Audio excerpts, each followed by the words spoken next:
ارث فرد مجرد به چه کسانی میرسد؟ با فوت فرد مجرد اگر او دارای اموالی باشد، اموال او به ورثش بر حسب طبقات ارث تعلق میگیرد، به این معنا که اگر در زمان فوت فرد مجرد اعم از دختر و پسر پدر و مادر او زنده باشند، به دلیل اینکه پدر و مادر در طبقه اول ارث قرار دارند، تمام ارث به آنها تعلق خواهد گرفت و خواهر و برادرهای متوفا که در طبقه دوم هستند، به دلیل اینکه والدین حاجب مانع آنها می باشند از ارث بهره‌مند نمی شوند. ولی اگر با فوت فرد مجرد والدین در قید حیات نباشند، برادر و خواهرها که در طبقه بد هستند وارث می باشند. نکته: در صورتی طبقه اول موجود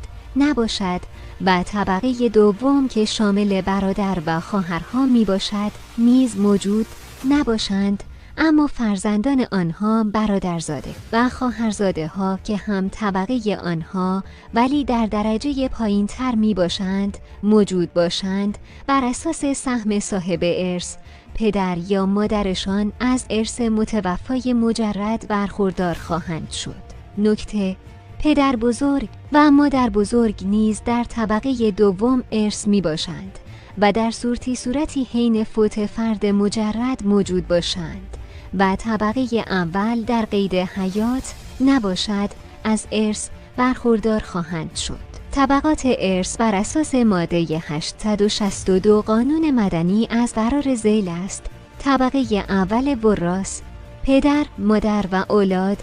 اولاد مراد نوه ها و نتیجه ها می باشد. طبقه دوم وراث اجداد، برادر و خواهر و اولاد آنها مراد خواهرزاده و برادرزاده ها می باشد. طبقه سوم وراث اعمام و عمات و اخوال و خالات و اولاد آنها مراد عمو، عمه، دایی، خاله و فرزندان آنها می باشد.